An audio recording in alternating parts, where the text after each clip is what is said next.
Great. Resuming debate, the honourable member for Saskatoon West. Thank you, Mr. Speaker. Budget 2016 is indeed a missed opportunity to reduce the inequality in our communities, and therefore it is a missed opportunity to actually create real change. But as my mother taught me, I do want to start by giving credit where credit is due. And so, Mr. Speaker, I'd like to commend the government on its choice to make investments in affordable housing by way of confirming for the next 2 years the rental subsidies for social housing. I know that the social housing providers and the tenants in social housing in my community are relieved that this support is continuing. I welcome the increase to the Guaranteed Income Supplement and the commitment to enhancing the Canada Pension Plan. Likewise, I applaud the leadership and this budget's commitment to lift the punitive and unfair 2% cap on funding for First Nations. The tax-free Canada childcare benefit will assist many parents and families in my riding. Each of these commitments is a good first step. That said, Mr. Speaker, this bill and budget, when we weigh its costs and its benefits to Canadians, does not remove enough of the tax burden for those hardworking Canadians who fall below the median income of those few lucky enough to receive the tax breaks. In fact, this so-called middle-class tax break offers nothing for more than 60% of Canadians. Mr. Speaker, with their first budget, this government had the opportunity to create real change, to invest in reducing income inequality in this country, to begin to really tackle inequality through the most effective and efficient way possible, and that is through progressive tax measures. I know for a fact that a large number of people from communities in my riding will not benefit from the middle-class tax cut. According to the City of Saskatoon statistics from 2014, the median income for 5 of Saskatoon's core neighbourhoods in my riding will not benefit from the tax break. That's thousands of people in my riding alone. Mr. Speaker, these are folks working 2 to 3 minimum wage jobs, paying well over 30% of their wages for unaffordable housing, and living in what we've called a food desert.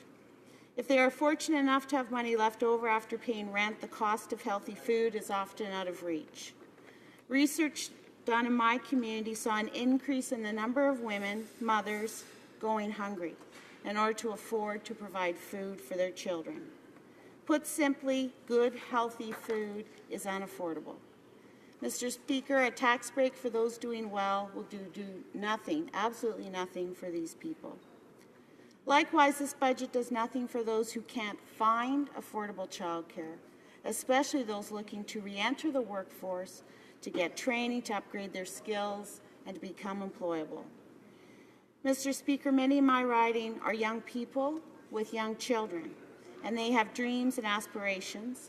These dreams are not unreasonable, nor should they be unattainable. We should support them in every way we can. And one of the ways we can do this is by providing increased access to childcare spaces that are affordable.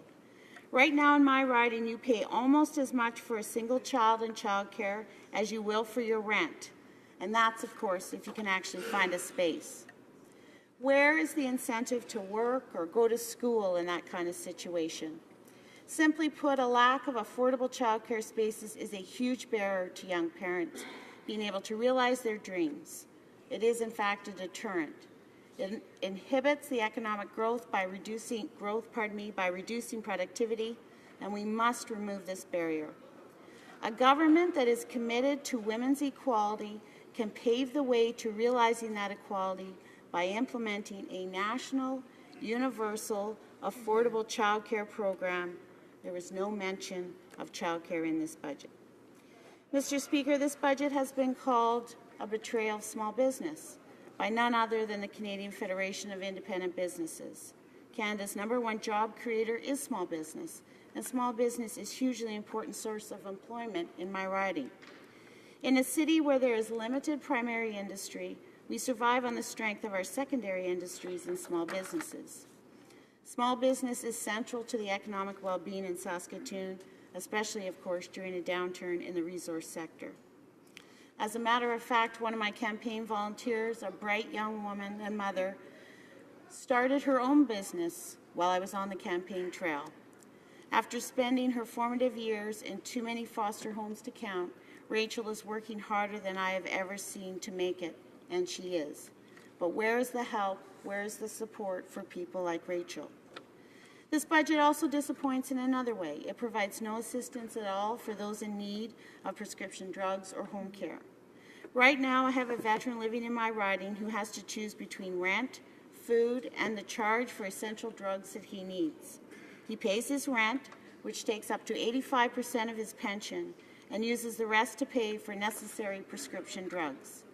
He has trouble looking after himself, has no family to help, and lives in a home that he increasingly can't afford, and which causes him to be housebound because of the physical inaccessibility of the building. How is he supposed to survive? And how does this happen in a country as rich as Canada? How is it that a country such as Canada does not have a national pharmacare program? It's about choices. It's about choosing to believe in either a failed theory of trickle-down economics.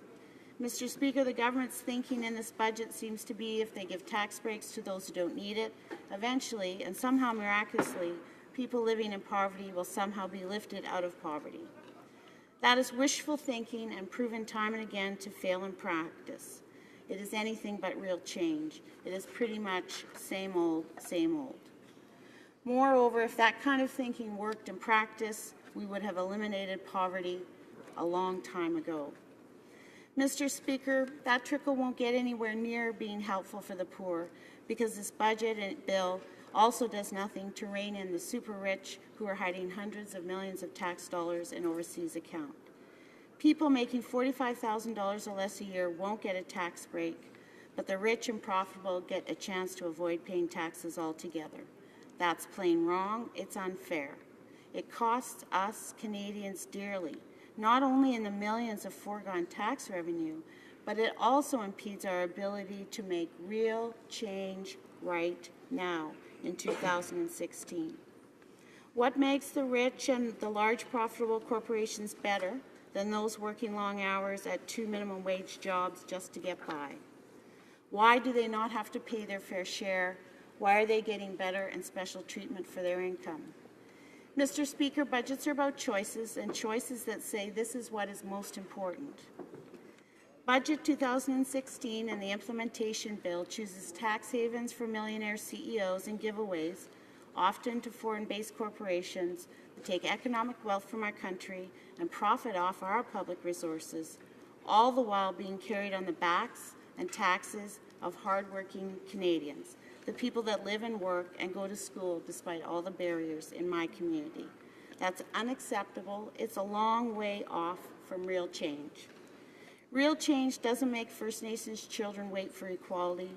Real change invests in health care. Canadians need improved pharmacare and home care. Making health care accessible and affordable will save lives, so why not choose to save lives? Why has the Liberal government chosen to break their promise to invest in health care? After promising $3 billion over the next 4 years, the Liberal government has provided nothing for home care in the budget.